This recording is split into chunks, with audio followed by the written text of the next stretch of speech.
Saludos a todos, bienvenidos a esta cuarta semana de foros y de todos los conversatorios y todas estas cosas hermosas que se han hecho en torno a los 60 años del SENDA, al aniversario. Aquí estoy con los profesores Carlos Aponte y María Gabriela Ponce. Vamos a estar trabajando hoy el tema de cómo leer a Venezuela desde el Índice de Desarrollo Humano y desde los Objetivos de Desarrollo Sostenible, ver la situación de Venezuela, esclarecerla. Es una labor hermosísima ver desde estas dos herramientas cómo leemos la realidad nacional y cómo vamos creando historia y cómo vamos dejando este importante material para entender una época que la mayoría de las personas dice no la entiendo. Entonces, justo desde estas herramientas y desde este análisis podemos ir entendiendo y podemos ir como develando pequeñas pistas sobre qué es lo que está pasando. Entonces, bueno, la idea es que podamos tener un debate abierto, un debate bonito, así que los invito a ir poniendo en el chat sus reflexiones y sus preguntas. Por favor, vamos a hacerlo de la manera más clara y más sencilla posible, para que los profesores puedan dar al final de sus ponencias respuestas a todas esas inquietudes, a sus comentarios y a sus reflexiones sobre este tema que realmente nos toca a todos. Entonces creo que todos tenemos una opinión porque realmente lo estamos viviendo. Tenemos al profesor Carlos Aponte, que va a ser nuestro primer ponente, sociólogo, profesor del Centro de Estudios del Desarrollo, con una hermosa vocación hacia la docencia y una pasión hacia la investigación. Y tenemos también a la socióloga, profesora María Gabriela Ponce, del Instituto de Económicos y Sociales de la Universidad Católica Andrés Bello, con un currículum también impresionante, también una pasión por la investigación y por conocer sobre estos temas. Ha trabajado muchísimo sobre proyectos sociales. Entonces, bueno, tenemos realmente dos ponentes de lujo hoy para trabajar esta mañana. Bienvenidos a los dos y muchas gracias por su trabajo y muchas gracias por su participación. Bueno, tenemos todos los micrófonos silenciados, sobre todo para aprovechar el internet y bueno, y minimizar las interrupciones. También les pido que apaguen las cámaras, también por los datos y el uso de internet. Y comenzamos entonces con el profesor Carlos Aponte, que va a tener 30 minutos para hacer su ponencia, y cuando falten 5 minutos le voy a hacer una advertencia para que pueda cerrar y hacer su conclusión. Luego de estos 30 minutos, él comenzará la ponencia de la profesora María Gabriela Ponce. También le haré su advertencia de los últimos 5 minutos y después tendremos un espacio para hacer las preguntas, las respuestas y las reflexiones. Vamos a hacer todo continuo, no vamos a tener ningún receso. Entonces, bueno, sin más que agregar, Carlos, bienvenida y, bueno, nunca mejor dicho, las cámaras son todas tuyas. Gracias. Bueno, es un gusto estar aquí y compartir con nuestra querida moderadora, la amiga Urupagua Villegas, y con la apreciadísima compañera de investigaciones, María Gabriela Ponce, con quien, fíjense, empezamos a conversar con respecto a cómo participar en esta celebración de los 60 años de Sende, y dijimos, oye, podría ser una buena oportunidad para que, digamos, exploremos el tema del desarrollo, viendo qué aportes puede utilizarse desde el punto de vista de unos referentes básicos de la reflexión sobre el desarrollo a nivel internacional, como son el Índice de Desarrollo Humano y los Objetivos de Desarrollo Sostenible. Entonces, bueno, dijimos, caramba, es bien útil que en el marco de los 60 años de un instituto que se centra en la reflexión sobre el desarrollo, abordemos este tipo de instrumentos y que lo asociemos sobre todo con la coyuntura actual que vive nuestro país, con la coyuntura que vive nuestro país en los últimos años, que uno puede calificar como unos años lamentablemente, de debate. Mi presentación va a ser sobre el IDH, sobre el Índice de Desarrollo Humano. La de María Gabriela va a abordar el tema desde la perspectiva de los Objetivos de Desarrollo Sostenible. No se trata de una revisión exhaustiva de estos referentes que han aportado Naciones Unidas para la reflexión sobre el desarrollo, sino de exploraciones. Y vamos a centrarnos en nuestro caso en los años 2014 a 2019. El 2014 es porque de algún modo el 2013-2014 es el inicio que uno puede establecer para hablar de una debacle en el caso venezolano. Y luego 2019 es el último año que hasta ahora han aportado los informes de desarrollo humano de Naciones Unidas. En próximas semanas deben estar por presentarse los resultados del índice para el 2020. ¿Okay? Hay un rezago de entre 1 y 2 años de los datos que aporta el índice, el informe que en las próximas semanas va a aportar Naciones Unidas sobre el IDH 2021, referirá a los datos del año pasado, del 2020. Ok, entonces, fíjense, cuando nos planteamos esto, ¿qué cosas o sobre qué cosas queremos enfatizar? Las ideas que queremos explorar principalmente en esta reflexión son, primero, hablar de debacle venezolana entre 2013-14 en adelante es una calificación exagerada. De algún modo, el índice de desarrollo humano contribuye a avalar esta debacle, esta calificación, esta caracterización. Entonces, fíjense, obviamente, por el título de la ponencia, consideramos que esta es una calificación apropiada para la coyuntura reciente de nuestro país, pero vamos a explorar un poco qué aportes hace el índice de desarrollo humano para la revisión de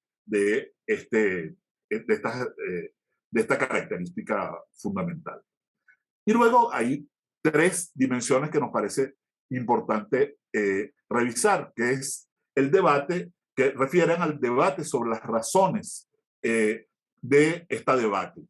Por un lado, hay un razonamiento que le ha dado un alto peso a las fluctuaciones de ingresos petroleros, por supuesto, típico problema para los países petroleros. Entonces, bueno, ¿cuánto pesa la fluctuación de ingresos petroleros en lo que ha ocurrido desde la perspectiva que nos puede aportar el índice de desarrollo humano?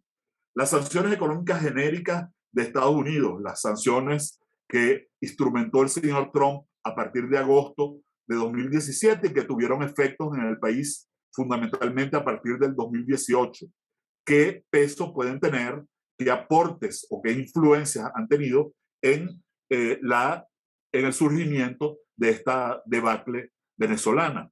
Vamos a revisar entonces también qué aportes nos puede brindar el índice de desarrollo humano en esta materia.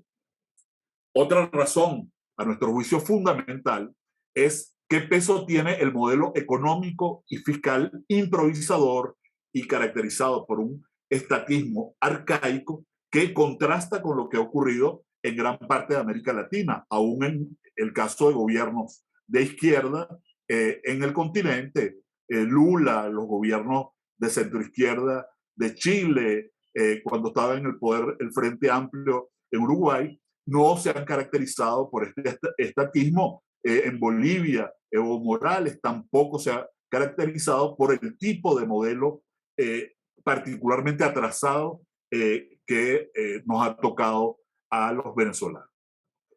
Y luego viene entonces el punto de la emergencia humanitaria compleja desde el 2015-2016, que ha tendido a ser el periodo en que se caracteriza el inicio, la instalación de esta emergencia humanitaria. ¿Qué aportes nos brinda el IDH para intentar caracterizarla? Bueno, fíjense, yo voy necesariamente a hacer una muy breve referencia a las definiciones básicas del IDH. Definiciones básicas del IDH que son tomadas de la página del informe de Naciones Unidas sobre el informe de desarrollo humano. ¿Okay? Entonces voy a pasar por ellas muy rápidamente. Me van a disculpar un momentico, voy a tomar las notas porque por problemas de pantalla no estoy leyendo el final de la pantalla. Déjenme buscarlo que lo tengo impreso por aquí. Ok. Entonces, fíjense, vamos entonces a pasar rápidamente revista estas definiciones básicas de lo que es el IDH para luego ver qué ocurre en el caso venezolano a partir de esta revisión. Entonces, el IDH se creó para destacar que las personas y sus capacidades deben ser el criterio fundamental para evaluar el desarrollo de un país y no solo el crecimiento económico. El IDH también se puede utilizar para cuestionar las opciones de políticas nacionales, sirviendo para preguntar cómo dos países con el mismo nivel de ingreso nacional bruto per cápita pueden terminar con diferentes resultados de desarrollo humano. Estos contrastes entre unos países y otros pueden estimular el debate sobre las prioridades de las políticas gubernamentales. El IDH es una medida resumida del logro promedio en 3 dimensiones clave del desarrollo humano: una vida larga y saludable, el acceso a conocimientos y tener un nivel de vida decente. Estos son los 3 polos de referencia básicos que intenta medir el índice de desarrollo humano: una vida larga y saludable, acceso a conocimientos y un nivel de vida decente. Traducido de una manera, si quiere, un poco simplificada, la dimensión de salud, que es la que tiene que ver con la vida larga y saludable, se evalúa por la esperanza de vida al nacer. Ese es el indicador que se utiliza predominantemente.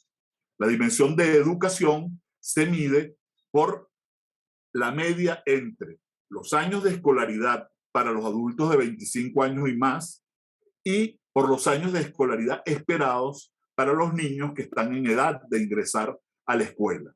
¿Okay? La fuente en el caso de esperanza de vida al nacer es la División de Asuntos Económicos y Sociales de Naciones Unidas. Para la dimensión de educación es la UNESCO. Y la dimensión de nivel de vida se mide por el ingreso nacional bruto por habitante que proporciona Banco Mundial y el Fondo Monetario Internacional. Las puntuaciones de los 3 índices de dimensión del IDH se agregan luego en un índice compuesto que es el índice de desarrollo humano.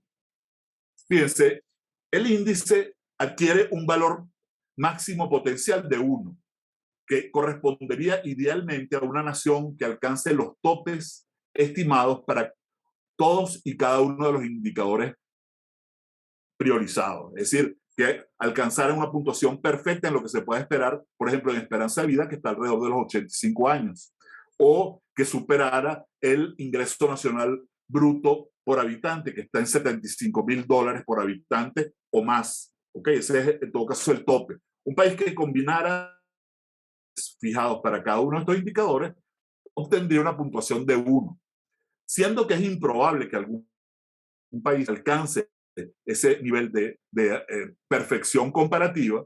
Lo que ha resultado es que el país con más puntuación se acerca a ese valor máximo de 1. Por ejemplo, Noruega, el país que es que obtuvo la mejor puntuación en el Índice de Desarrollo Humano de 2019, alcanza 0,957 como puntuación. Níger obtiene 0,377, siendo la nación con menor puntuación entre los 189 países o zonas especiales que son registradas en el IDH. El caso de Venezuela registra una puntuación de 0,711 en el IDH del 2019.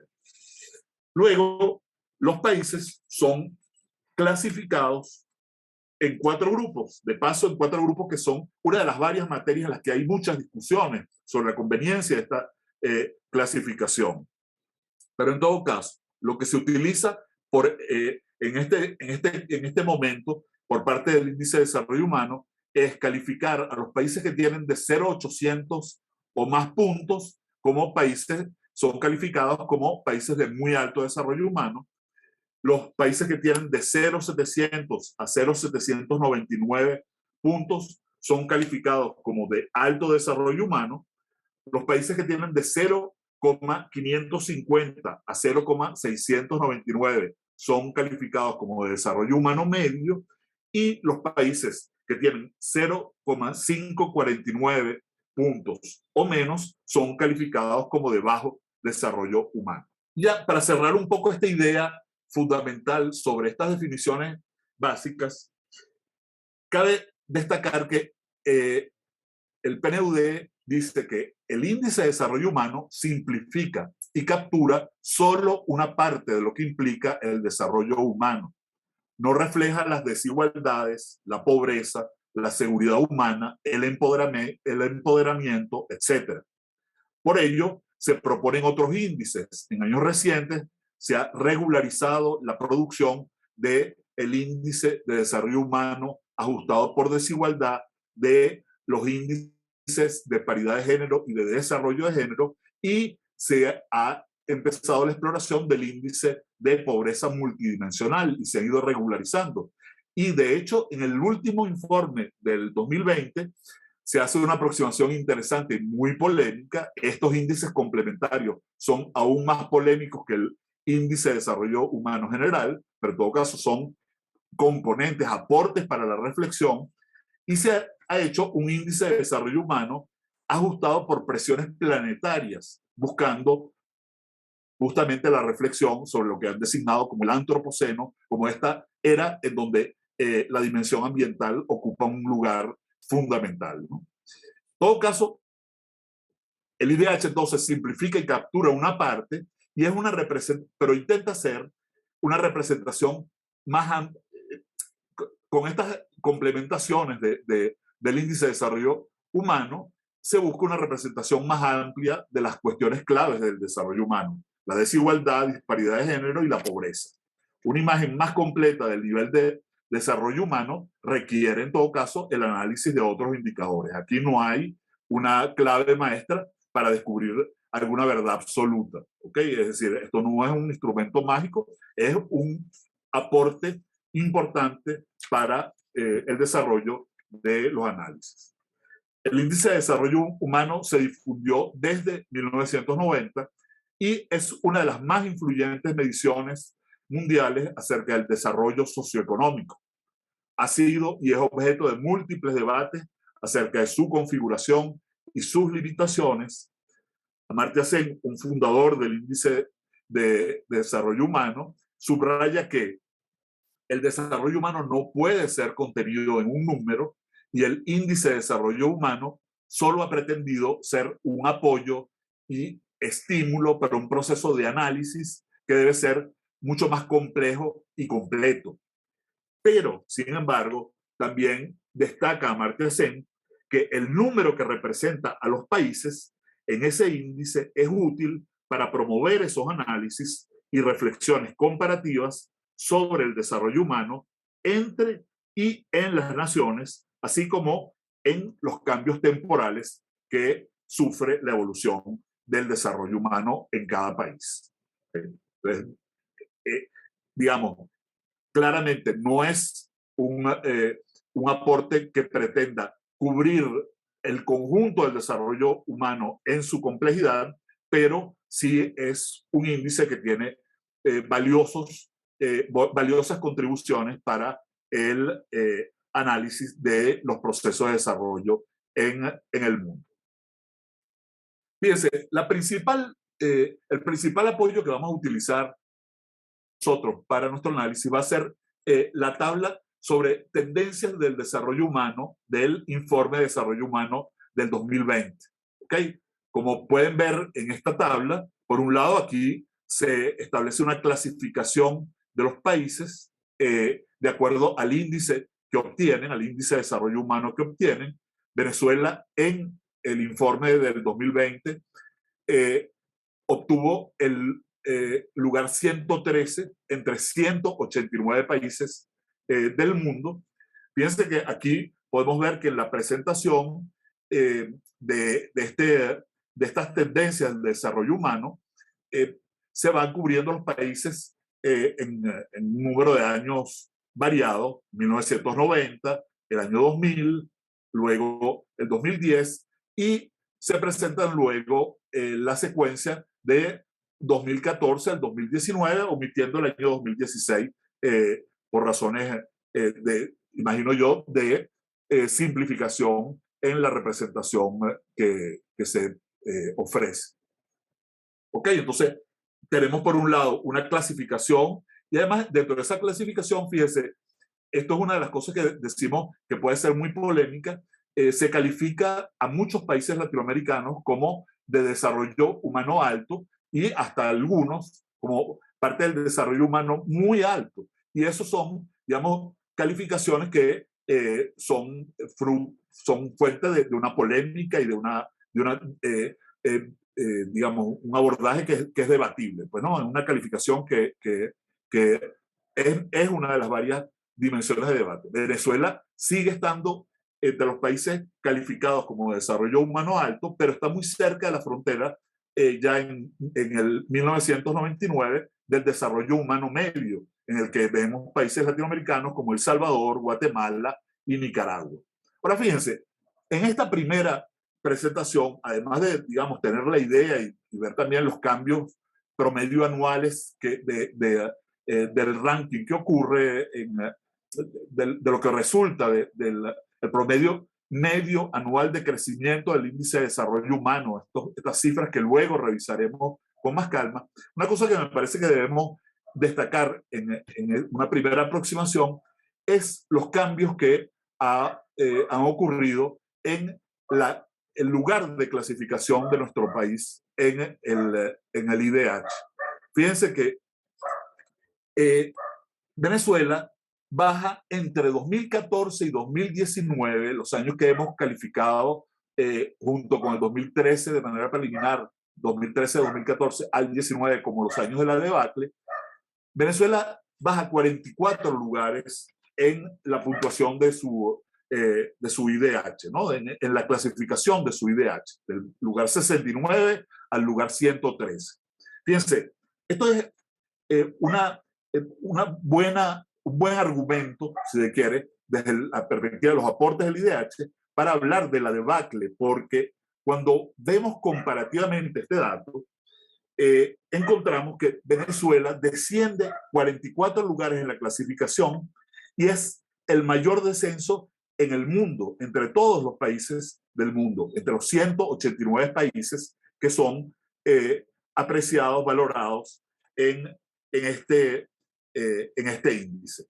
Las disminuciones más acentuadas que siguen a la venezolana son la de Yemen, que baja 16 puestos, y la de Timor Oriental, que baja 12 puestos. Es decir, hay que ver, digamos, el grado de gravedad que reviste lo que ha ocurrido con Venezuela en este índice compuesto de desarrollo humano que intenta integrar, como veíamos, dimensiones económicas y sociales a través de indicadores primordiales. ¿Okay?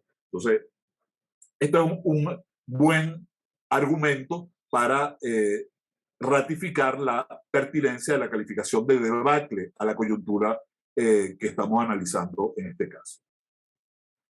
Luego hay un segundo aspecto que es importante en las cifras que veíamos en el cuadro anterior, y es la caída en la puntuación del índice de desarrollo humano venezolana, que ha sido una caída sostenida al menos desde el 2014. ¿Okay? Y probablemente podemos unificar 2013-14 como referente y ver la caída en los años posteriores. Fíjense, esto es importante desde varias perspectivas, pero una de las perspectivas sobre la que ayuda a debatir es, bueno, las sanciones económicas genéricas que entran en efecto, entran a tener un papel en la disminución, la probable incidencia, muy probable incidencia de estas sanciones en la desmejora del índice, son sanciones que empiezan a operar a partir del 2018. Las sanciones individuales por razones de corrupción o por razones de violentación de los derechos humanos que se aplican a algunas personalidades en particular no tienen efectos significativos en el comportamiento de los indicadores económicos y sociales del país. Entonces, las sanciones en todo caso empiezan a tener una parte de incidencia a partir del 2018 en adelante, y es muy probable que no se le pueda atribuir toda la responsabilidad a las mismas en el comportamiento de este índice, entre otras cosas, porque ya venía bajando desde antes, ¿no? Entonces, bueno, podemos ver aquí que hay una reducción continua de este índice. Ahora, como comentábamos al inicio, la idea también entonces es plantearnos, hay un efecto sustancial en este descenso de los precios petroleros. ¿Cuánto pesa el descenso de los ingresos y cuánto pesa la imprevisión en materia de estos ingresos? La imprevisión en materia de ahorros, por ejemplo, sobre estos ingresos en nuestro caso. Fíjense, aquí nosotros reunimos los 20 países exportadores de crudo, con excepción de los países de muy alto desarrollo humano. Aquí están los 20 principales países. Fíjense, para decirlo más sencillamente, quitamos a Estados Unidos, a Canadá, a Noruega, a Inglaterra, el Reino Unido y a Australia de esta clasificación. Entonces, luego, los 20 países que quedan aquí son los 20 principales países exportadores de crudo, y hemos agregado el caso de Irán, que aunque está en el lugar 33 de la clasificación, Venezuela está en el 25, sumándole estos 5 países que no incluimos en la clasificación esta. Incluimos Irán porque es un país sancionado también.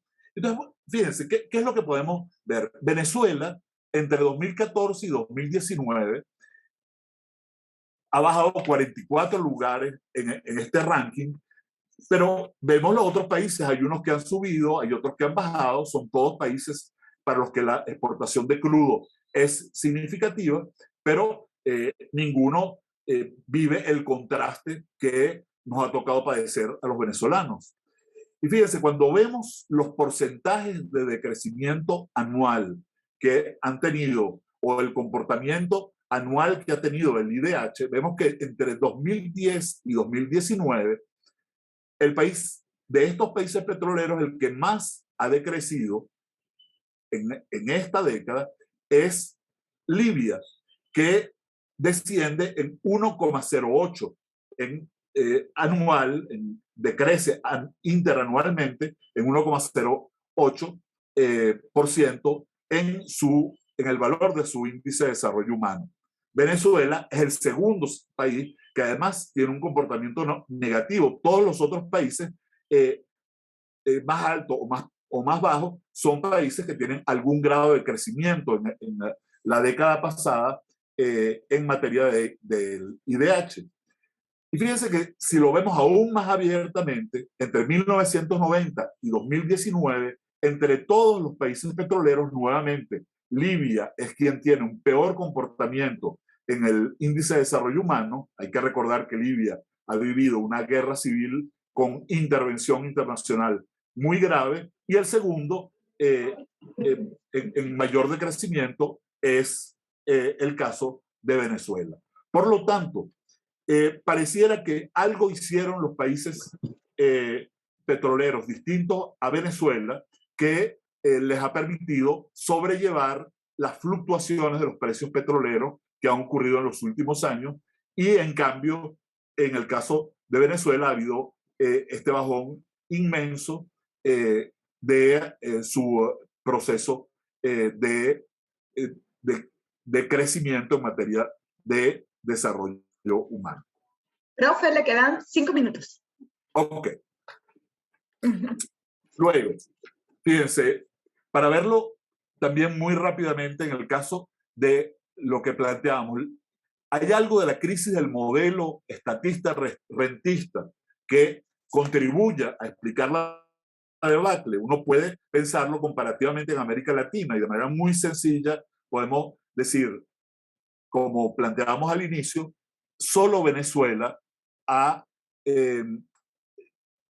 propuesto, desarrollado un modelo desde comienzos del desde el 2003, 2004, un modelo marcadamente estatista que estuvo predominando hasta comienzos del 2019 en general, ¿no?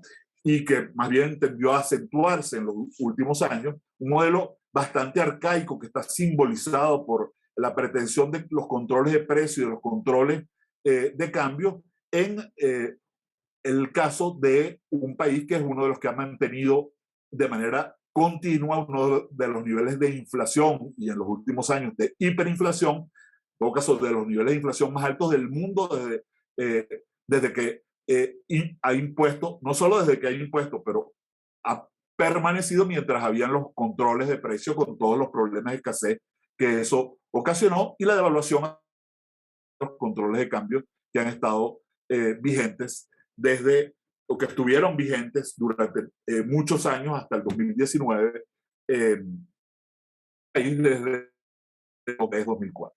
Entonces, fíjense, eso es prácticamente exclusivo de Venezuela con, obviamente, la diferencia o el caso particular de Cuba, ¿no? Que es el otro caso, digamos, que viene de una larga trayectoria estatista. Y cuando vemos qué ha ocurrido entonces en los cambios del ranking en los países latinoamericanos, vemos de nuevo que hay países que han avanzado más entre 2014 y 2019 en el ranking o que han retrocedido más, pero ninguno, por supuesto, se acerca ni remotamente al descenso venezolano. Y luego, fíjense que cuando vemos cuáles son, por ejemplo, entre 1990 y el 2000, los países que crecieron menos en América Latina, vemos que Cuba fue el país que más creció en esa década después de la caída de la Unión Soviética. Entonces, Cuba es el país que menos creció. El segundo que creció menos fue Ecuador, que quizá no por casualidad también es un país petrolero, y el tercero fue Venezuela. Es decir, la crisis tampoco es que empezó en este siglo.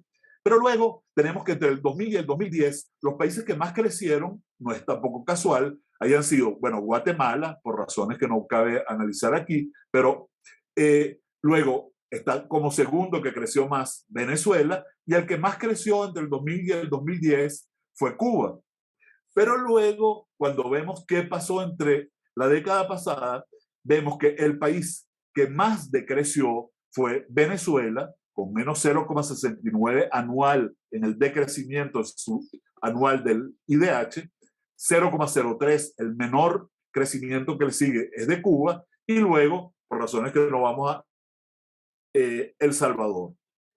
Y cuando vemos el balance general de 1990 al 2019, vemos que la puntuación más baja corresponde entre todos los países latinoamericanos a Venezuela, seguido por Cuba y en tercer lugar Ecuador.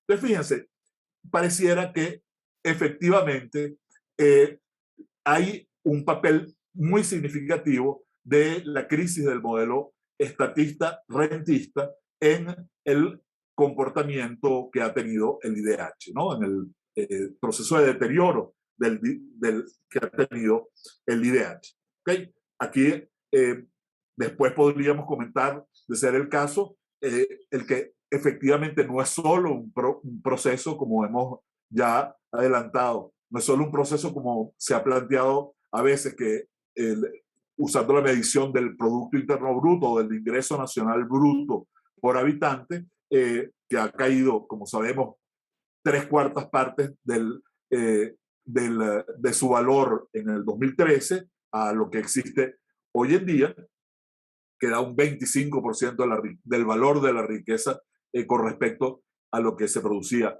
hace algunos años.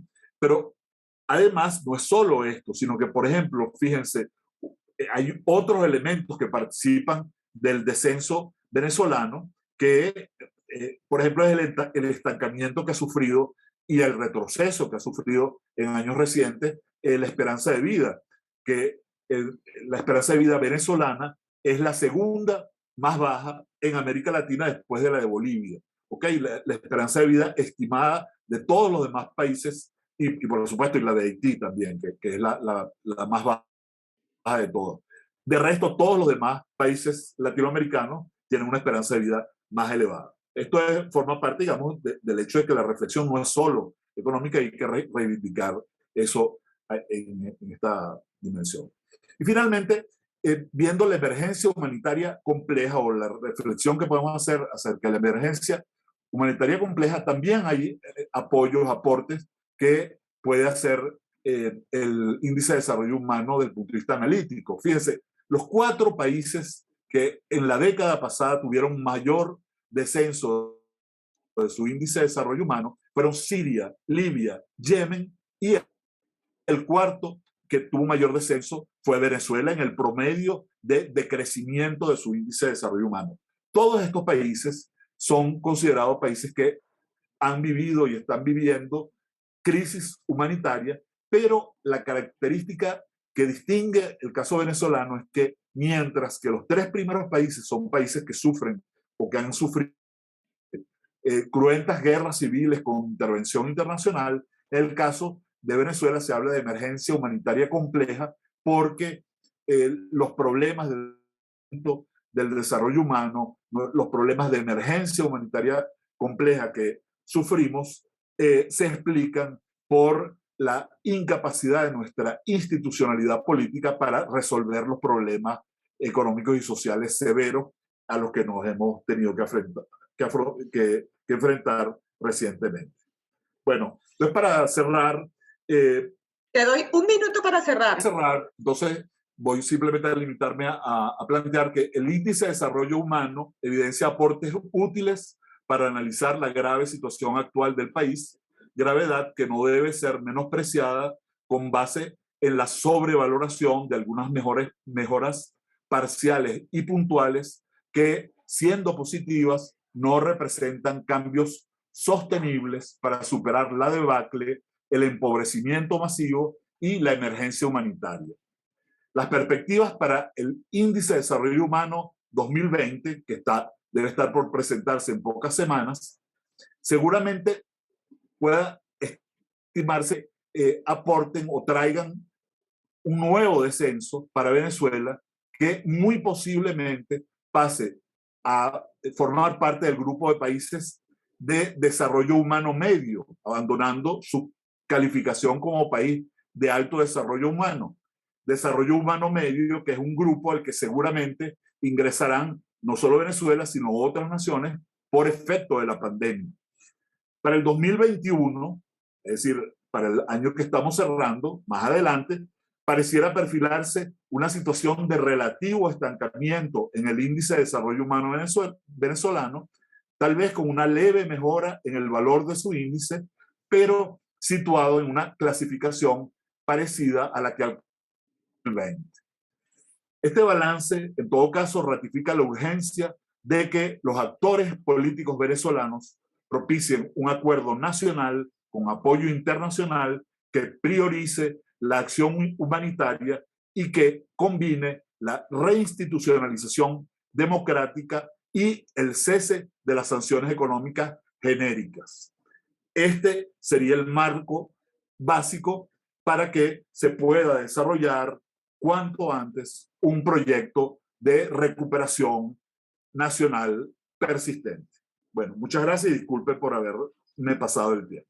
No, Carlos, muchísimas gracias a ti. Gracias por esta interesante, intensa ponencia que nos deja a todos pensando y preocupados. Igual ya estamos preocupados, pero nos deja más preocupados porque es ver como un poco una radiografía. Pero bueno, de esto vamos a comentar al final. Ahora doy paso a la profesora María Gabriela Ponce. Profe, ¿puede comenzar a compartir su presentación? Mil gracias, gracias por la verdad que para mí es un honor estar en esta celebración de los 60 años del CENDES con una presentación, además junto a Carlos. Simplemente quiero agradecer a mi segunda casa en la que tanto he aprendido y a la que tanto debo. Como ven, bueno, Carlos trabaja con el IDH, yo voy a trabajar un poco con los ODS, no con todos obviamente, porque ahí Marisol me mata, sino con algunos de los ODS, en particular con aquellos que tienen alguna que yo considero que pueden tener mayor severidad o, como en el caso de la pobreza, que permiten hacer síntesis de situación. Básicamente, y yo sé que todos aquí dominan los ODS, los ODS se desarrollan en 3 dimensiones: la dimensión económica, la dimensión social y la dimensión ambiental. Y se ha hablado de 5 esferas de importancia crítica, que son, o sea, quienes van dirigidos: las personas, el planeta, la prosperidad, las alianzas y la paz. Yo básicamente voy a trabajar con el tema de personas y eventualmente con el tema de prosperidad. Porque digamos que de alguna manera, como lo ven allí, asegura que todas las personas puedan disfrutar de una vida próspera. O sea que finalmente, digamos, aunque sea a través de la intermediación de estos objetivos, el destino de estos objetivos también son las personas. La agenda cuenta con 17 objetivos generales que se desagregan o se operacionalizan, como diríamos los sociólogos, en 169 metas y 241 indicadores. Cuando uno ve esto, además, ha habido muchas críticas en relación a esto, porque esas 169 metas y esos 241 indicadores, a veces se ha dicho que son unas ficciones estadísticas. Muchos de los países no tienen, ni siquiera algunos países desarrollados, tienen la capacidad de hacer seguimiento a los 241 indicadores, y en particular aquí hay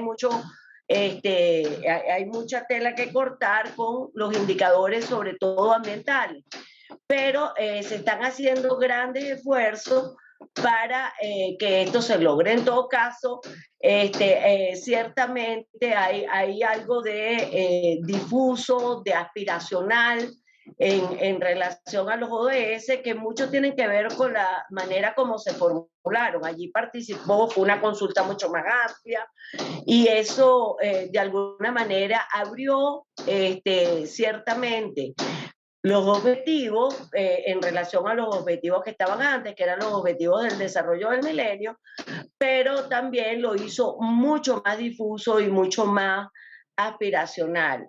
A veces hablamos que prácticamente una carta al niño Jesús, pues lo que yo quisiera, o lo que, digamos, el concurso de países quisiera que ocurriera. Pero como son objetivos que se operacionalizan en tiempo, etcétera, por eso se ha criticado mucho el tema aspiracional. Otra cosa es que los objetivos de desarrollo sostenible son para todos los países, a diferencia de los objetivos de desarrollo del milenio, que era para los países subdesarrollados.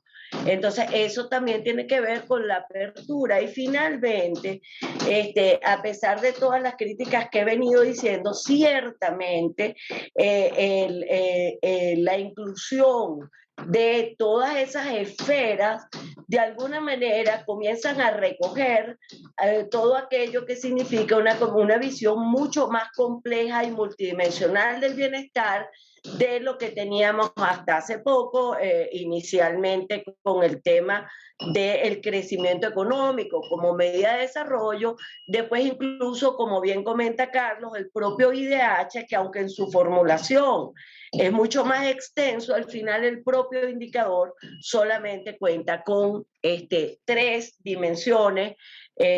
Aquí vemos que la cuestión se abre muchísimo más. Y por supuesto, si tenemos una visión mucho más compleja del bienestar, por supuesto, el proceso para llegar allí también es mucho más complejo, que es lo que venimos hablando en relación al desarrollo. Otra de las cosas que es muy importante y que yo creo que debe ser destacado en términos de los ODS y la Agenda 2030 es la insistencia en tratar de revelar la diversidad que se esconde detrás de los promedios nacionales. Al final es analizar las desigualdades internas que atraviesan nuestros países. Y por supuesto, entre las recomendaciones del grupo interinstitucional de expertos, vemos que hay un montón de sugerencias, que se abra por sexo, por los temas de desigualdad de género, que además son un objetivo específico, por grupos de edad, por ubicación geográfica o por contexto rural rurales urbanos, que en el caso de los países latinoamericanos sigue siendo un factor muy discriminante de condiciones de vida. Venezuela no es la excepción, ya lo vamos a ver. Raza, etnia, ingreso, estatus migratorio, etcétera, y por supuesto cualquier otra característica que el país considere conveniente, pero en general lo que más se destacan son las disparidades por sexo, edad y ubicación geográfica o desigualdad territorial.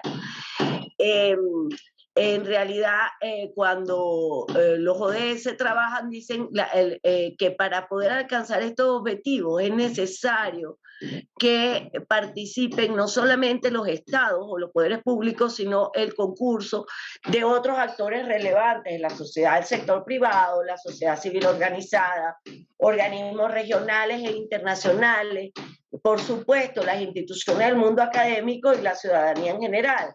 Sin embargo, y esto ha sido parte del proceso venezolano, en Venezuela ciertamente este proceso se ha visto muy limitado, en parte, como todos sabemos, por el proceso de polarización y en parte también por un desconocimiento sistemático por parte del gobierno de actores de la sociedad civil autónomos e independientes. ¿Ok? Por otra parte, cuando revisamos cuáles serían las fuentes de información para el seguimiento de los ODS, al igual que el IDH, al igual que la mayoría de los índices internacionales, las fuentes de información son las fuentes oficiales. ¿Ok?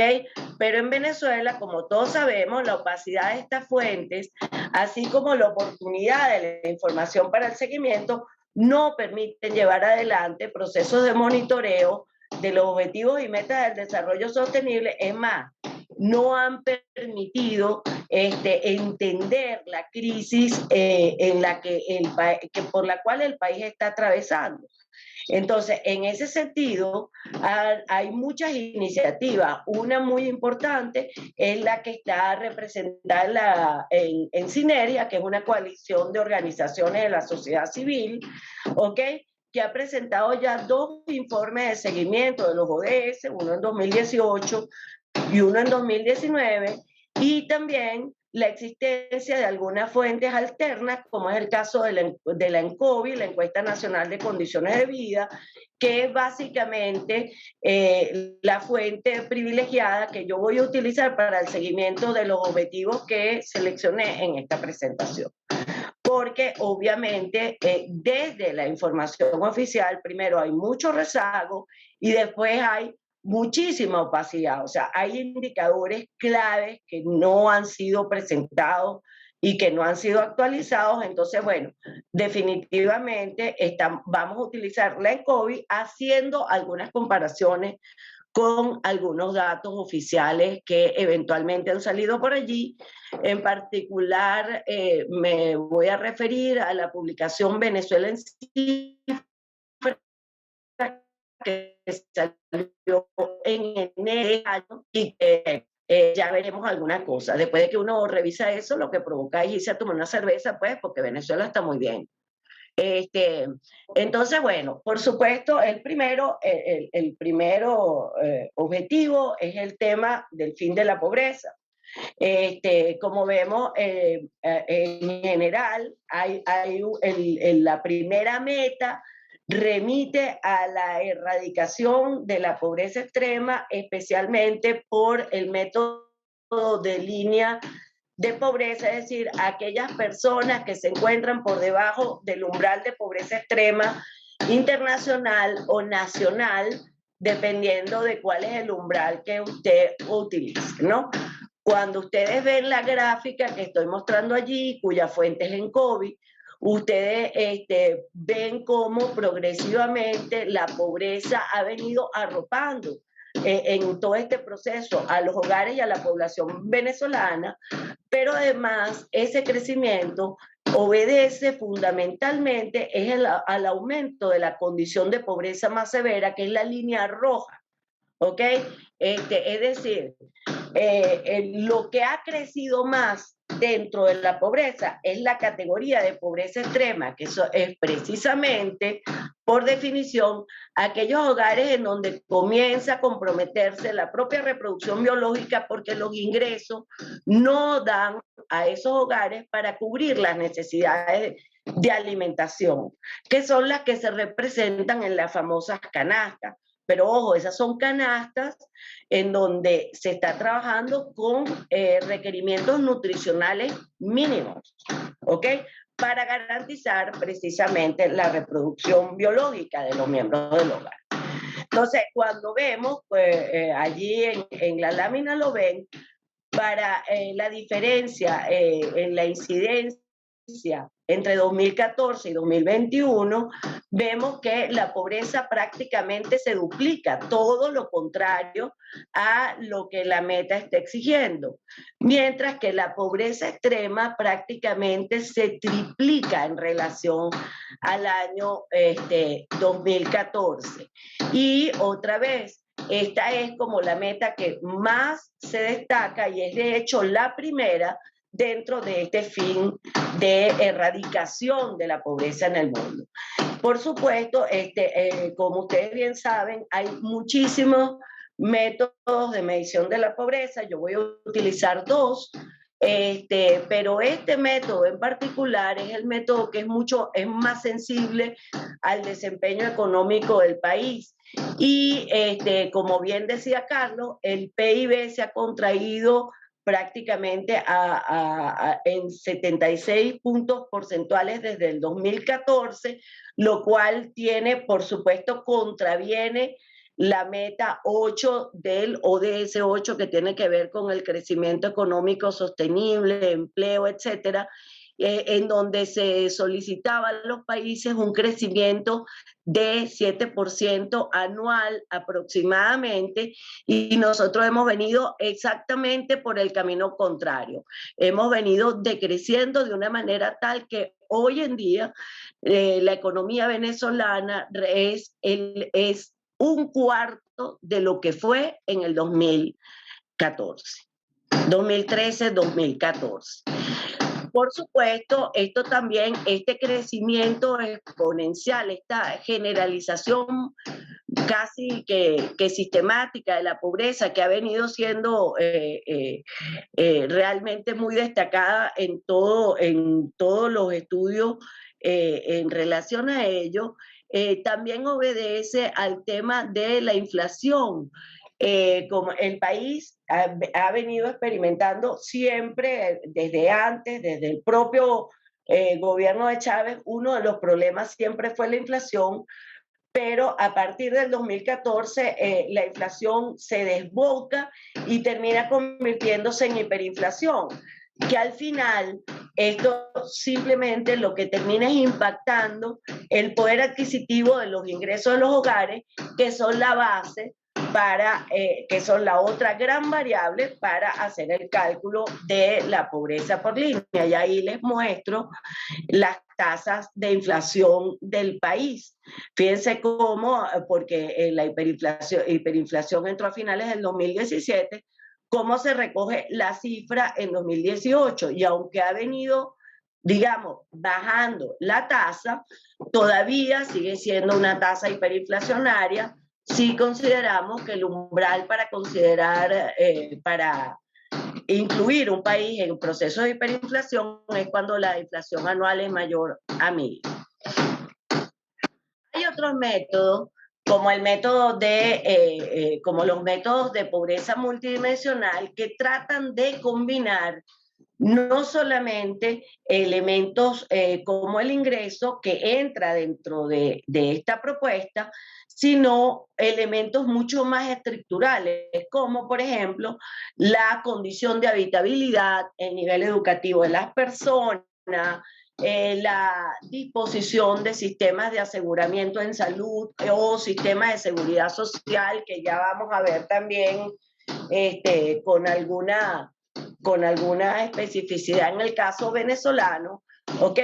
Y vemos que también desde estas dimensiones, obviamente, ha habido un crecimiento muy importante de la pobreza vista desde esta perspectiva. Estamos utilizando para ello la propuesta de la CEPAL, que aunque yo personalmente tengo algunas críticas en relación a esa propuesta, que después podemos comentar, en particular porque requiere que para que un hogar sea considerado pobre multidimensional tienen que darse múltiples privaciones a la vez.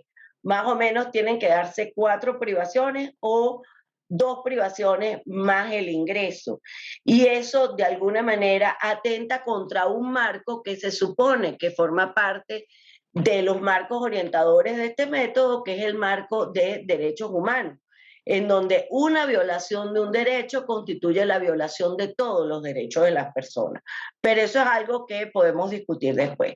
En todo caso, este aumento de la pobreza multidimensional también muy desproporcionada en el país, si consideramos que combina elementos que en principio deberían ser estructurales, que en Venezuela cada vez lo estructural termina convirtiéndose en ya no tan permanente, digámoslo de alguna manera. Vemos que ha habido un incremento de la incidencia muy importante de 27.3 puntos porcentuales, la mayoría de los cuales ocurren sobre todo hacia la última etapa, entre el 2018 y el 2019-20.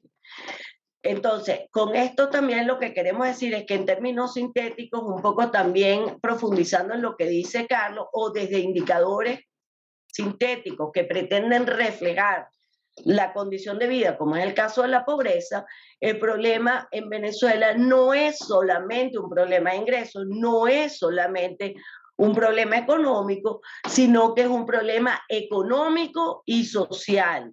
Si bien, ciertamente, y en eso debemos estar claros, cuando uno revisa la contribución de las dimensiones y privaciones al índice sintético, la más importante va a ser la pobreza de ingreso, simplemente por la enorme progresión que ha tenido, y la segunda en importancia es la dimensión de servicio, que refiere también a la habitabilidad, a la forma como la gente accede a los servicios de agua, saneamiento básico y electricidad. Obviamente, y todos sabemos, porque lamentablemente lo que estamos en Venezuela lo vivimos, una de las vertientes importantes de esta crisis ha venido siendo una crisis de servicio, el colapso de los servicios públicos y en este caso de los servicios conexos a la vivienda. Y aquí pues yo simplemente les traigo cómo, fíjense, la comparación entre lo que ocurrió en el 2014 y lo que ocurre en el 2021, fíjense cómo ha bajado el porcentaje de hogares que tienen acceso continuo a agua todos los días, ha bajado de 61% a 26,7%.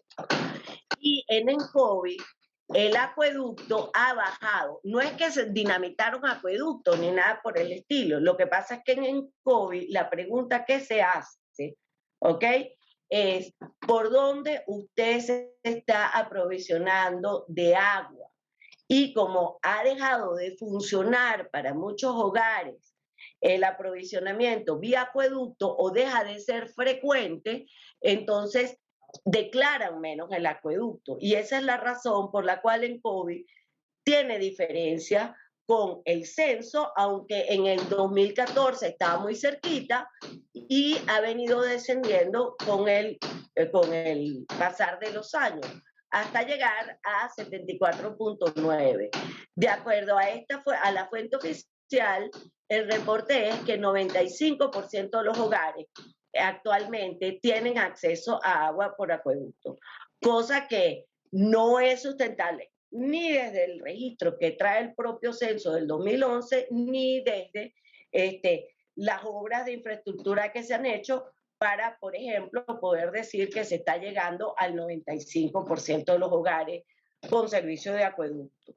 Pero además, todo el tema de la frecuencia ha sido verdaderamente una debacle. O sea, cada vez tenemos, todos los hogares tienen menos acceso a un servicio continuo y sistemático de agua, y además, si vemos eso en el contexto de la pandemia, ¿cómo, Carrizo, la gente puede prevenir el COVID si una de las cuestiones básicas es lavarse las manos? Y en Venezuela no hay ni siquiera agua para lavarse las manos. O sea, ahí empezamos a enlazar cosas que empiezan a responder a el tema de las políticas públicas. O sea, termina quedando en manos de los individuos a ver cómo consigue el agua, para ver cómo previene el COVID.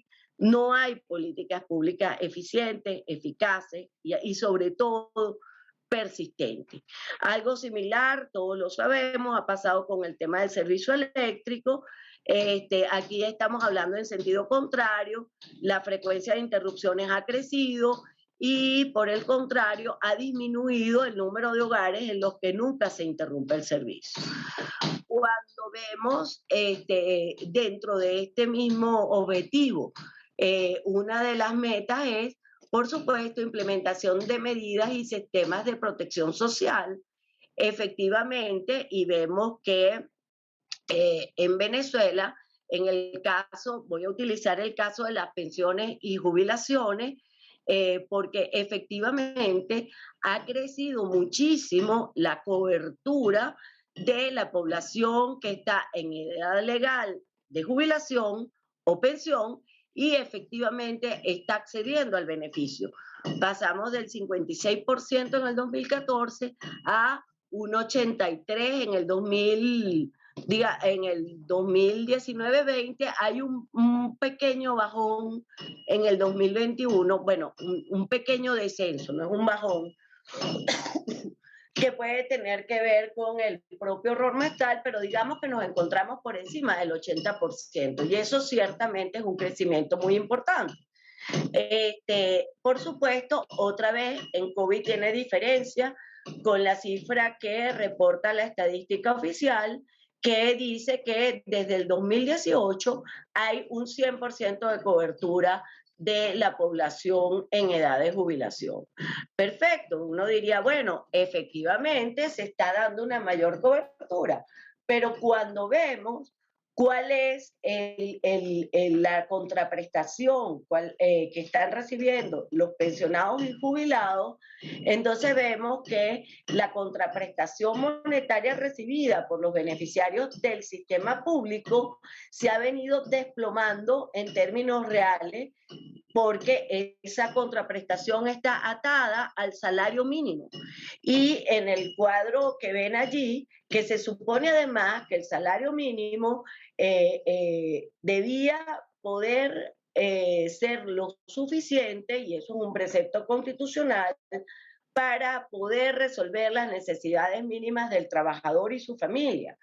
Cuando nosotros revisamos qué porcentaje, ahí vemos la evolución del salario mínimo, fíjense que en dólares representaba 44 dólares en el 2014, en el 2020 representa 1.3 dólares.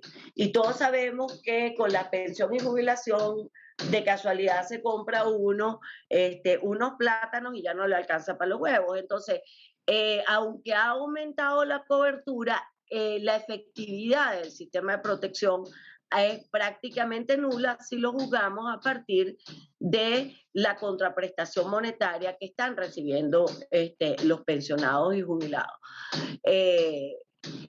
Cuando vemos cuáles son los otros mecanismos de protección social, todos conocen, básicamente han sido dos, las bolsas de comida o cajas CLAP y los bonos y transferencias a través del sistema Patria.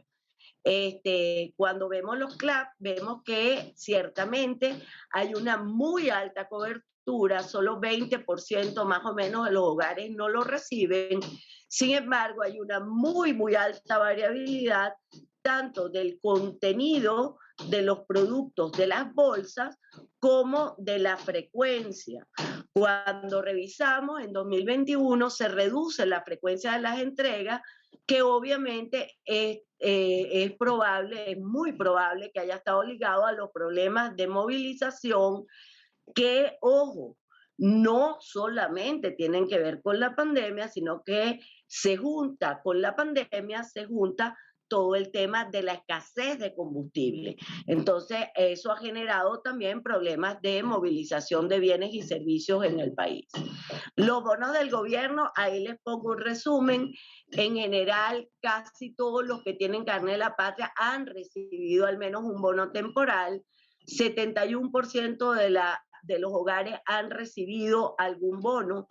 Más o menos el promedio de bonos por hogar es 1.7, y con relación al año 2019, que es cuando efectivamente comenzamos a agarrar bien los bonos, ha venido decreciendo el monto promedio del hogar. ¿Ok? Y Profe, disculpa la interrupción, tiene 5 minutos para terminar. Dios mío. Bueno, rápidamente voy a volar porque no tengo mucho tiempo. Cuando tratamos de hacerle seguimiento a las diferencias internas, vemos que no hay diferencias significativas de la pobreza por sexo, independientemente de cuál de las dos agarramos, pero sí hay grandes diferencias por grupo de edad. Esto también ocurre en América Latina, siempre los más pobres son los niños y los menos pobres son las personas mayores de edad. Sin embargo, en el caso de las personas mayores, es decir, los adultos mayores, dentro de los cuales ya yo me encuentro, si bien ellos presentan menores registros de pobreza, son los que han presentado el mayor crecimiento. Y eso ha tenido mucho que ver precisamente con el problema del sistema de protección que tiene este grupo, que en principio es un grupo muy vulnerable por los problemas de edad. Y lo otro que también trato de representar aquí es la desigualdad territorial a partir de ámbitos geosociales, donde diferenciamos, fíjense, como Gran Caracas se diferencia mucho independientemente del método del resto del país. Todos escalan, pero Gran Caracas siempre separándose del resto. Y esto ha tenido que ver, además, si bien nosotros, esto no es nuevo, esto no viene con la crisis, eso era algo que venía de antes, la crisis lo ha profundizado, y la propia política pública de favorecimiento a la región capital, utilizándola como una especie de vitrina, ha generado que todavía estas diferenciaciones se disparen más. Bueno, en cuanto a la desigualdad, el coeficiente de Gini, que es el objetivo 10, el coeficiente de Gini se ha venido disparando. Si uno lo compara con la fuente oficial, de acuerdo a la fuente oficial, básicamente durante todos estos años se ha mantenido estable, y solamente una pequeña alza hacia el 2020 de 0,07, lo cual es algo poco creíble vista la realidad y las enormes desigualdades que se ven en el país.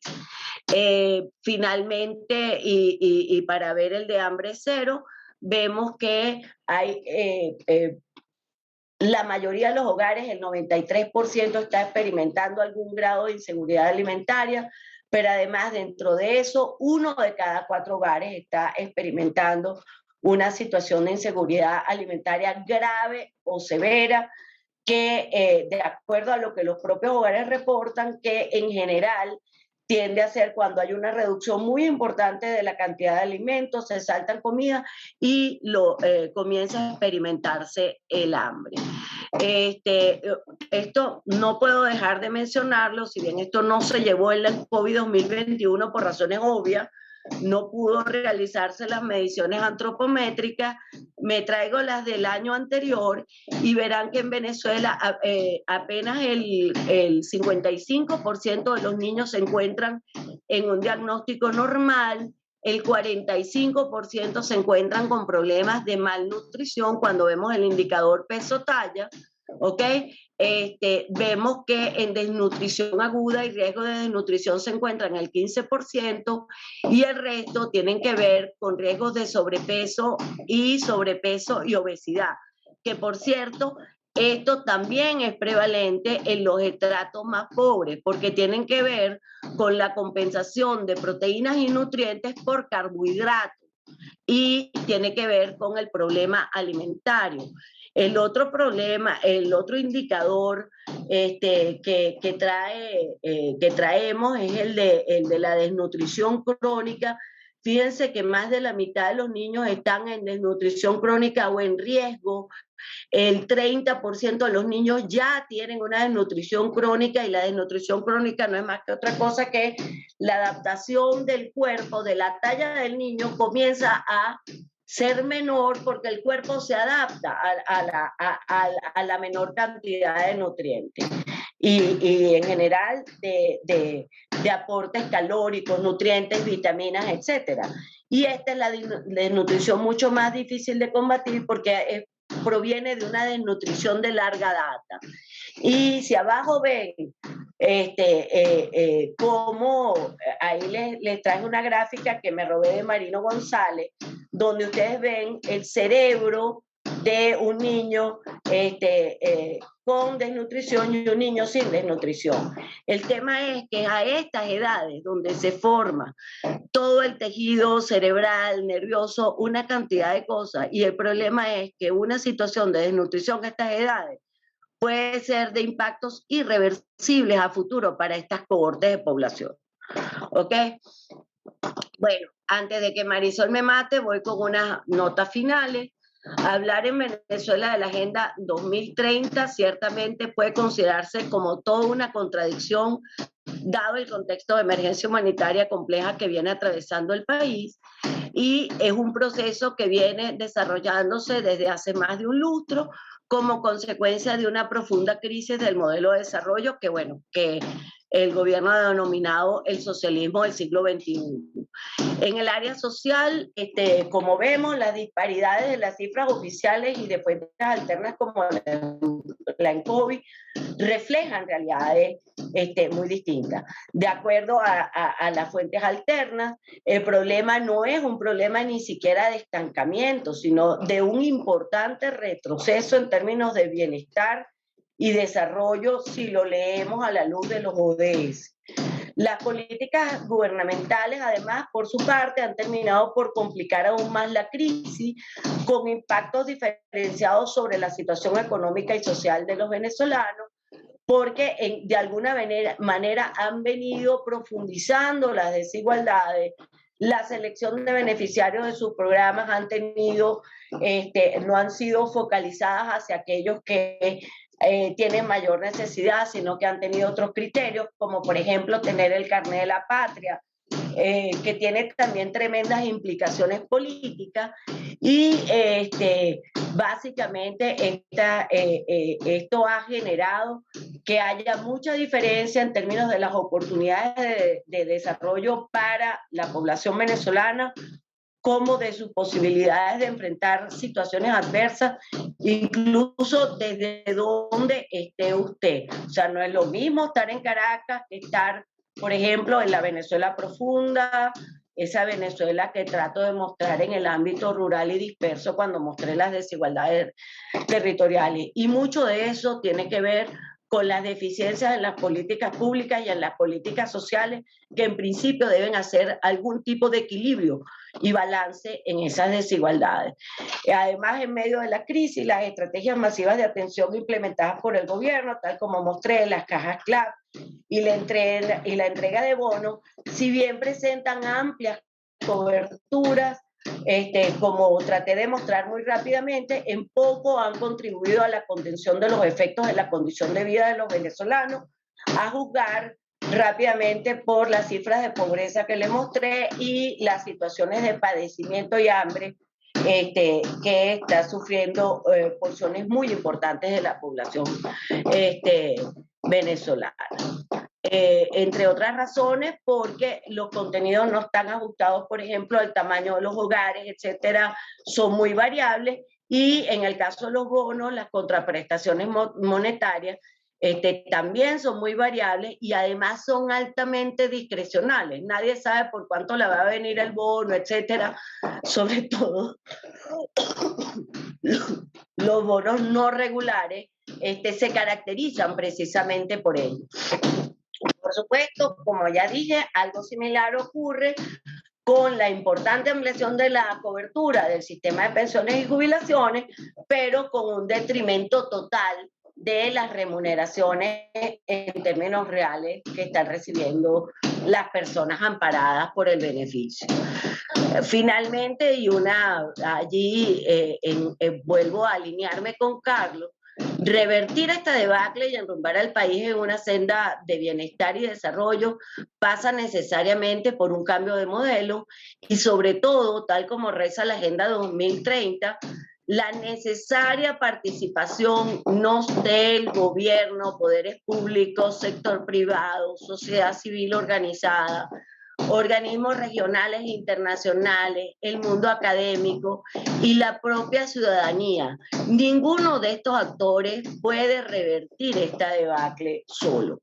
Hay que tratar de llegar a unos acuerdos básicos para poder reenrumbar al país hacia un camino de bienestar y desarrollo. Muchísimas gracias a todos, gracias por su paciencia. Muchísimas gracias. Bellísima la exposición, súper interesante. Y gracias por la participación de todos. Siempre las buenas exposiciones, como dice la sociología, es el arte de hacerse preguntas. Y creo que estas dos exposiciones justamente nos dejan con muchísimas inquietudes y con muchísimas preguntas abiertas.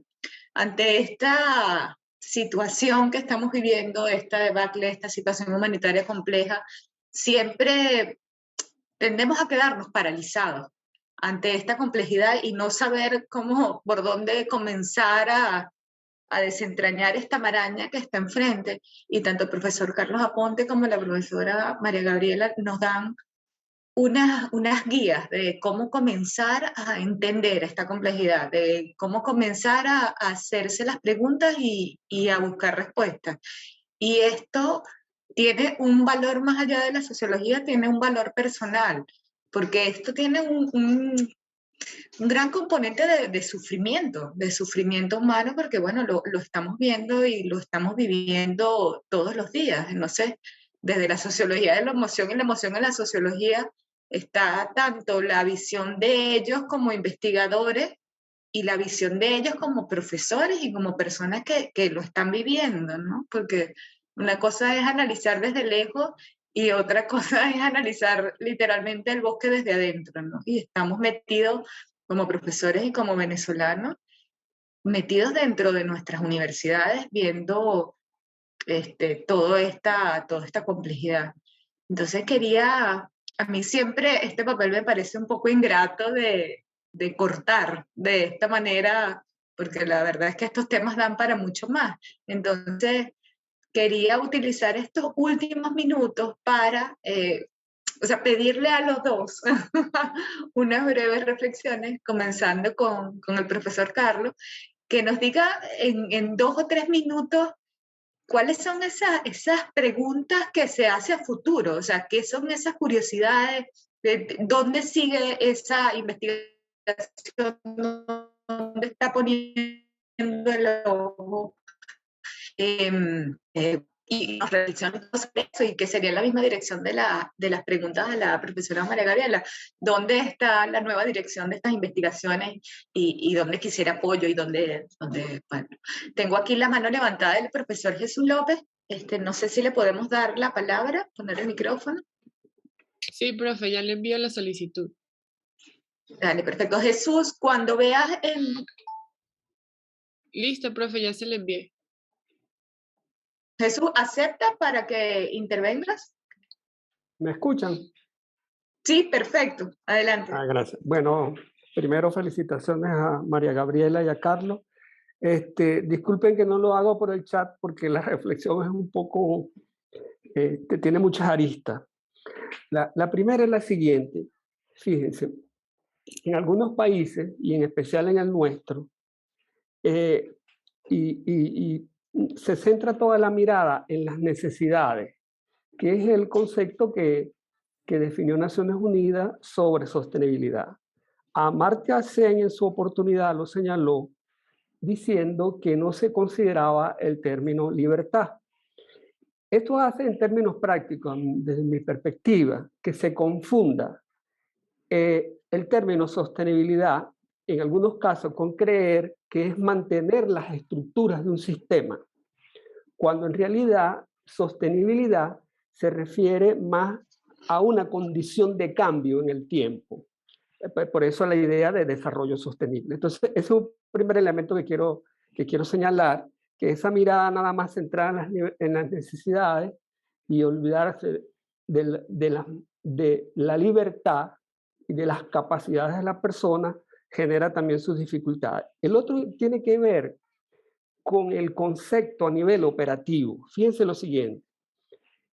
Como bien decía María Gabriela, está la cantidad de indicadores, está la cantidad de metas, que usted hace un simple balance de cuáles son los indicadores, cuáles son las metas y quién debe levantarlo. Son costosísimas y muy variadas las operaciones estadísticas. O sea, creo que allá a Naciones Unidas se le pasó la mano simplemente haciendo un diseño normativo de algo, hagan esto que nadie ha hecho. Pero al hacer eso, somete a unas restricciones a los países que no tienen como las capacidades estadísticas para generar ese tipo de indicadores. Lo segundo es lo siguiente, que bien lo ha dicho María Gabriela y en el caso de Carlos se ve más claro porque el índice de desarrollo humano es sintético, es multidimensional y es sintético. Es el hecho de que los indicadores, si la sostenibilidad es una condición de cambio, los indicadores están en una relación de interdependencia sistémica. No obstante, cuando se presentan los informes de desarrollo sostenible, se va indicador por indicador, y entonces uno no logra ver cuál es el nivel de sostenibilidad de esa condición de cambio en el tiempo sobre el desarrollo. Y la última que quiero señalar es la siguiente, fíjense, cuando uno está a nivel de los indicadores, eso tiene que ver más, y uno hace las curvas, con los hechos y patrones de comportamiento de un sistema, ¿cierto? O sea, cómo está la pobreza, cómo está el PTB, etcétera, etcétera. Pero aquí, y que María Gabriela y Carlos lo han explicado muy bien, pero que quizás es un tema relevante, es cuál es la estructura sistémica que hace que esos sean los indicadores y los patrones de comportamiento. Y eso nos remite a algo más profundo.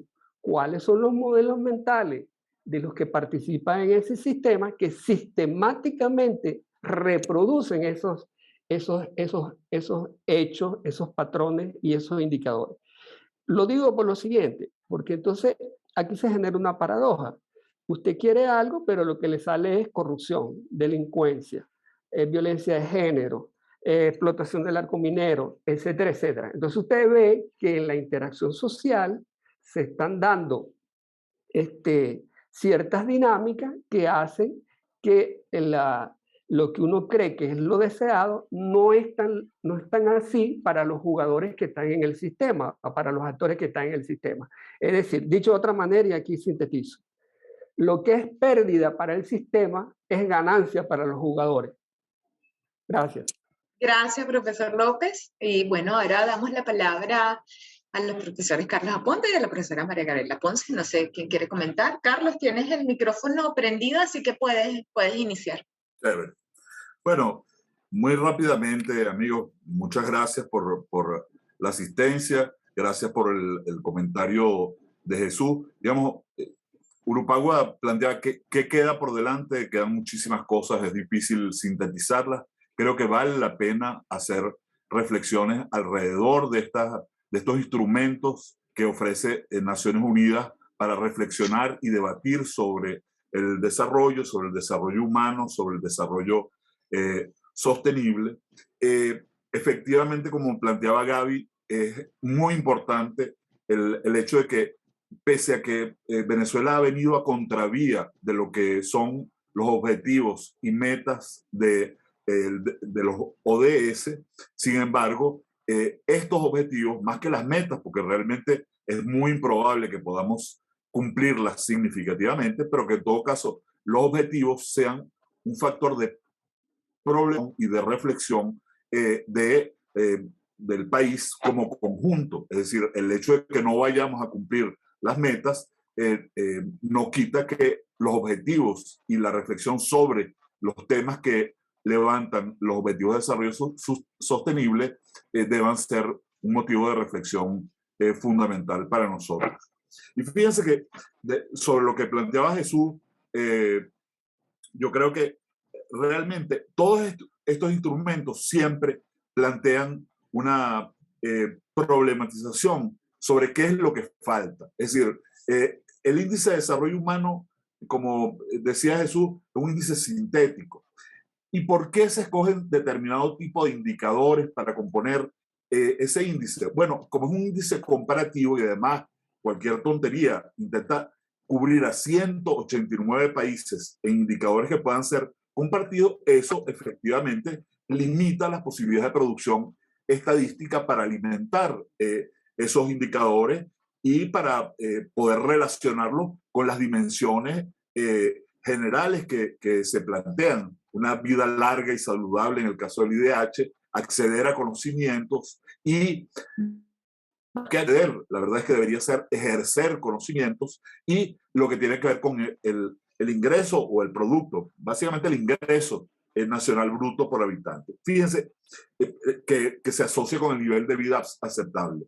Sintetizar estas tres dimensiones a través de 4 indicadores es realmente algo limitado, pero sin embargo tiene inmensas virtudes por lograr conseguir que se comparen un conjunto de países que promuevan reflexiones que permitan complementar y complejizar el abordaje, ¿no? Yo creo que el índice de desarrollo humano ha evidenciado tener muchos aportes y de hecho ha ido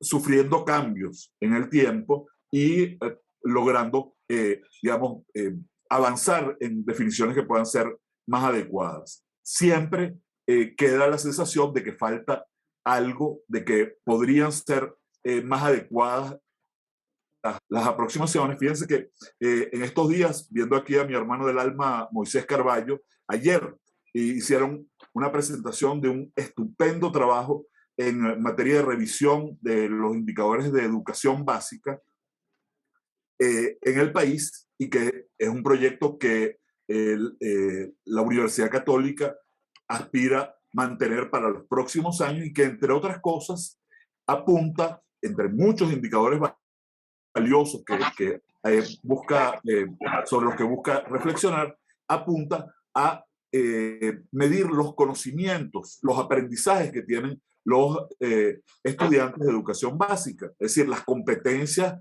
sobre todo en el área lingüística y en el área de lectura y en el área lógico-matemática. Y eso es una dimensión importantísima y que mucha gente ha dicho que debería ser la dimensión que privara en el manejo de los indicadores, por ejemplo, en el campo del índice de desarrollo humano. Sin embargo, esto no es fácil que se instrumente por las limitaciones. Ahí hay una variedad de problemas que se plantean y que forman parte, y me parece muy importante lo que comentaba Jesús, de una reflexión variada que vale la pena promover sobre estos importantes referentes de la reflexión para la planificación, el seguimiento y la información a nivel internacional en materia de desarrollo. Bueno, en todo caso, muchas gracias por la atención y bueno, un abrazo a los participantes.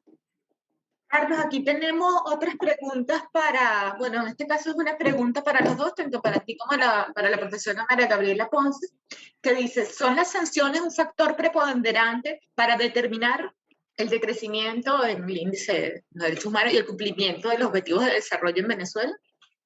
No sé si quiere María Gabriela responderla primero y después la respuesta.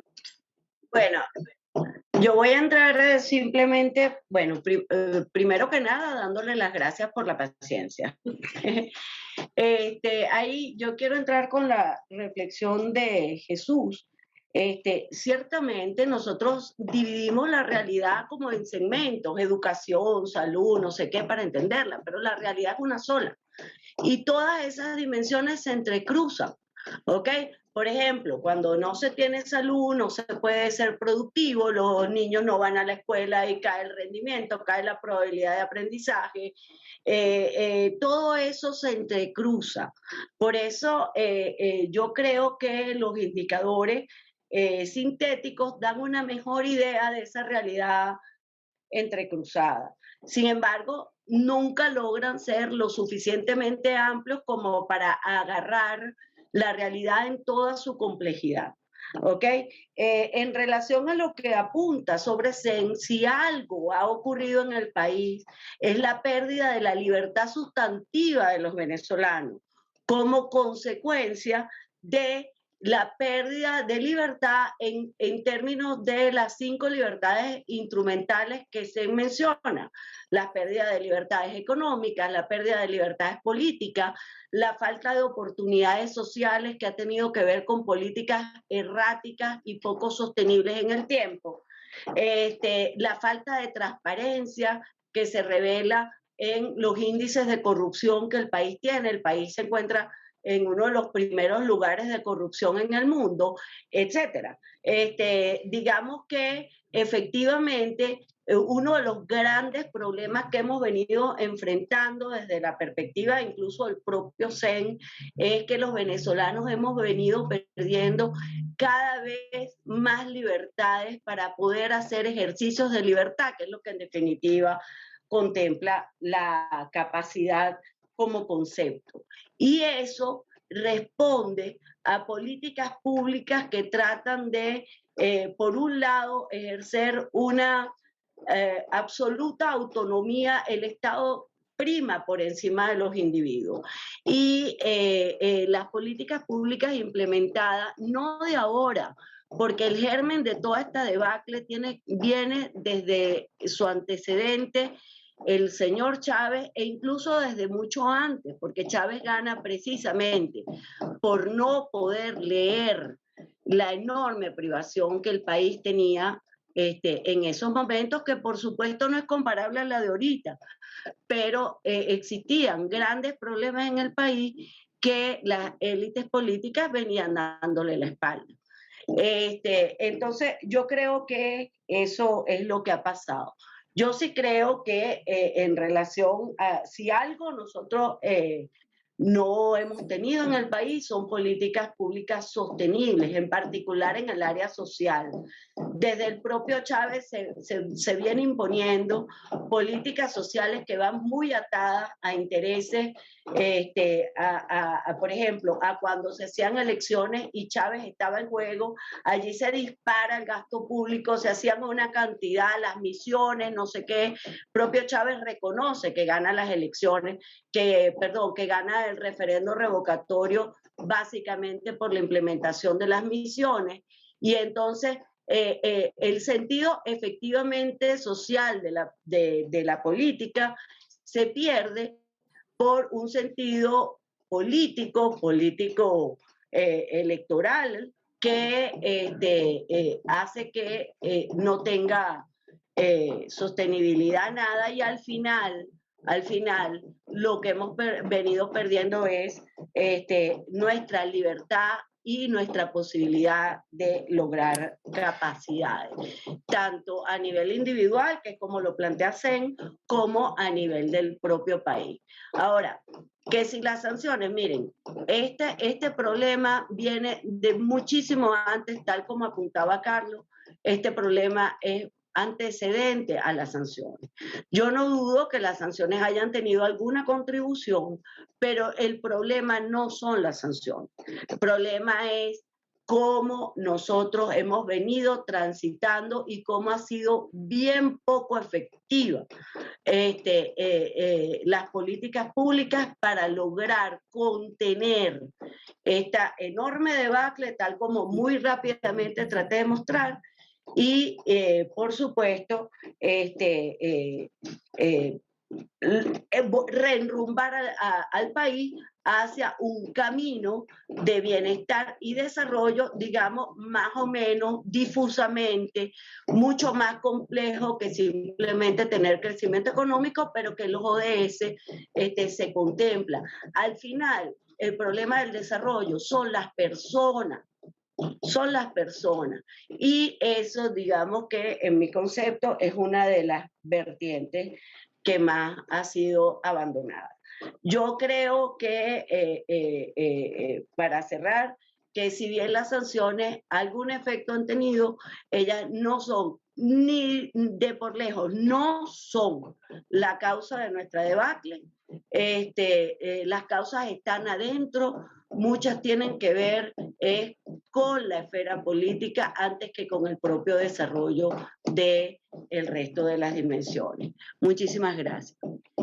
Profe, antes de que nos deje, aquí hay otra pregunta para usted que dice que si existe alguna evaluación de impacto de los programas, comedores escolares, comedores populares y casas de cuidado diario en cuanto a nivel nutricional de la población objeto que se haya realizado en los últimos años. Mira, yo conozco, o sea, una gran evaluación no hay.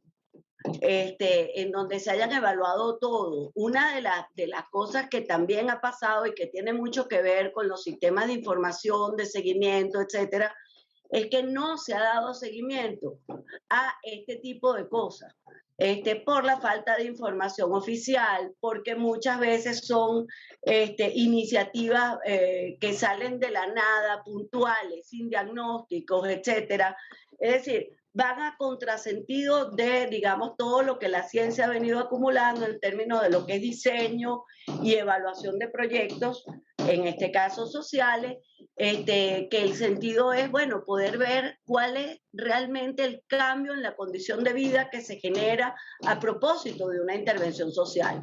Nosotros no sabemos a estas alturas si las misiones en verdad tuvieron algún impacto, ¿ok? Nunca el gobierno ha presentado resultados, más allá de algunos resultados publicitarios, pero que no están basados en una comparación entre la línea base o la línea de arranque y la línea a un momento dado. No hay monitoreo sistemático, no hay seguimiento sistemático y el problema de trabajar con impactos concretamente tiene que ver con que uno tiene que aislar el resto de los factores, que no son la propia intervención. Es decir, usted puede a lo mejor tener una intervención nutricional, pero en un contexto como el actual, ¿ok? Si simplemente no sigue desmejorando el tema nutricional, puede ser considerado un éxito porque las condiciones están absolutamente deterioradas. Eso es muy distinto a considerar un programa nutricional en un país en el cual la gente tiene algún ingreso la mayoría de las personas tienen algún ingreso para complementar el servicio que se da a través de los comedores escolares, etc.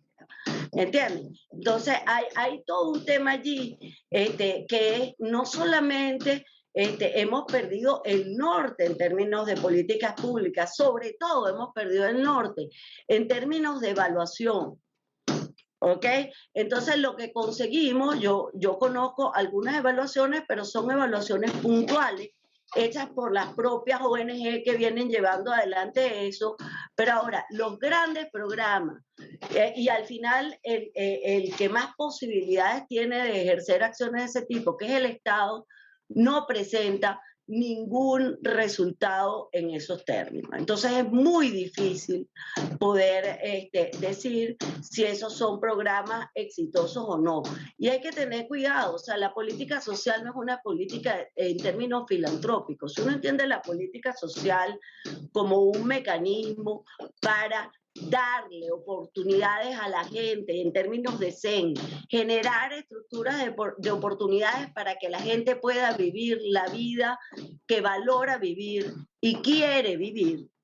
Eso es precisamente justo lo contrario de lo que ha venido pasando en Venezuela. Muchísimas gracias por esas respuestas y bueno, por la maravillosa intervención. Y no quiero dejar por fuera una última pregunta que le están haciendo a Carlos. Carlos, por favor, activa tu micrófono, que dice, ¿por qué tú esperas una leve mejora en el IDH en Venezuela para el 2020?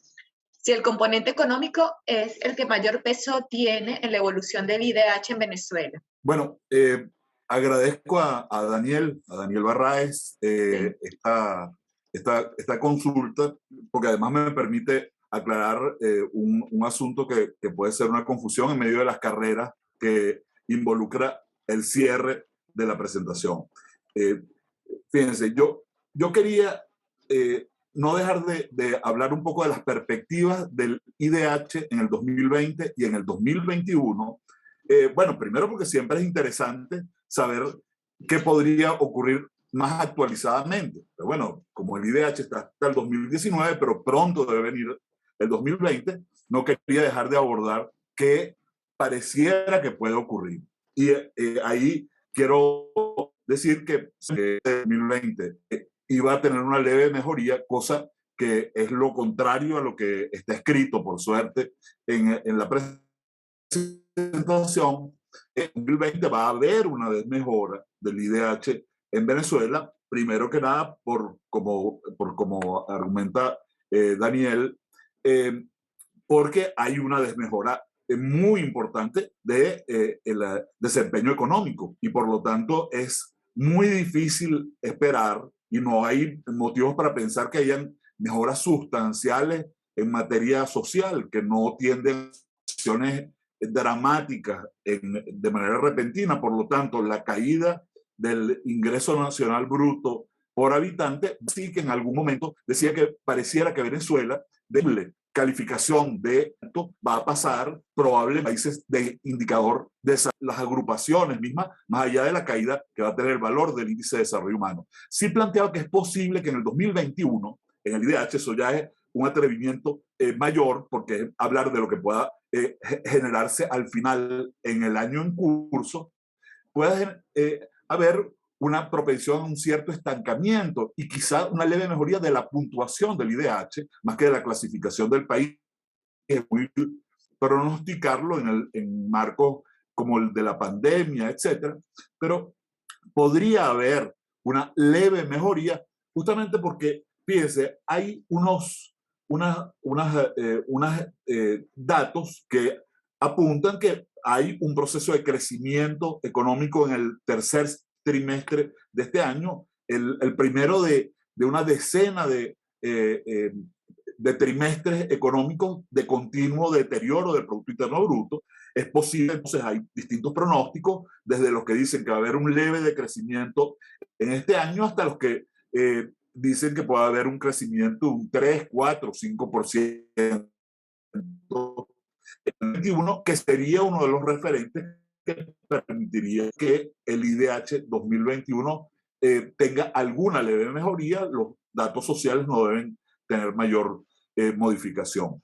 Pero sin embargo, fíjense, una cosa que me parece que es fundamental es que no perdamos de vista cuando hacemos estos análisis sobre una pequeña modificación. Prácticamente todos los países están en proceso de recuperación. En América Latina, en proceso de recuperación en el año 2021 después de la caída dramática de 2020 por la pandemia. Entonces, digamos, Venezuela es posible, de hecho, aunque tenga una leve recuperación en el Producto Interno Bruto, sería uno de los crecimientos más bajos entre los países latinoamericanos, de acuerdo a los pronósticos que uno ha podido ver, por ejemplo, en el caso de CEPAL. Entonces, es muy importante que no perdamos de vista el marco de la debacle, del empobrecimiento masivo que ha sufrido el país y de la emergencia humanitaria compleja que no parece poder ser afrontada a menos que haya realmente un acuerdo nacional que contribuya, que por ejemplo, y ese era el énfasis que quería plantear sobre todo al final de la presentación, un acuerdo nacional que contribuya a una reinstitucionalización democrática y al cese de las sanciones externas de un proyecto de recuperación durante muchos años para tu pregunta. Bueno, con eso. Bueno, muy bien, Carlos. Creo que te perdí en los últimos segundos, pero no sé si es cuestión de mi internet o del de todos. Bueno, vamos a finalizar entonces la sesión dándole muchísimas gracias tanto a la profesora María Gabriela Ponce como al profesor Carlos Aponte. Y bueno, invitándolos también gracias a cada uno de los participantes que estuvieron con nosotros durante toda la mañana. Debo de verdad gracias a cada uno por escuchar, por hacer preguntas, por hacer preguntas. Hubo en el chat felicitaciones para los dos ponentes. Y bueno, quiero invitar a todos los participantes a que sigan con nosotros el día de mañana. El foro va a ser sobre recuperación de la ingeniería venezolana para afrontar la crisis y las transformaciones tecnológicas disruptivas. Y entonces quedan, bueno, todos cordialmente invitados. Nada, un agradecimiento final por estas hermosas investigaciones, esta reflexión y esta mañana que nutre muchísimo y que es tan necesaria para la realidad. Así que gracias a todos y hasta luego. Bueno, gracias. Muchas No, gracias. amigos, gracias. Agradecido. Un placer haber estado con ustedes y agradecidísimo al CENDE por la invitación. Y por supuesto a Carlos por seguir trabajando en conjunto el análisis de la realidad del país desde diversos enfoques. Gracias, que pasen buen día. Seguiremos en combinaciones, Gaby, un abrazote. Sí, señora, ahí estamos en llave. Lo que no va a pasar es que nos callemos, ¿verdad? Así es. Un abrazo. Gracias. Gracias, Uruguay. Marisol y a todos los organizadores del CENDES, de verdad. Hasta luego. Feliz día.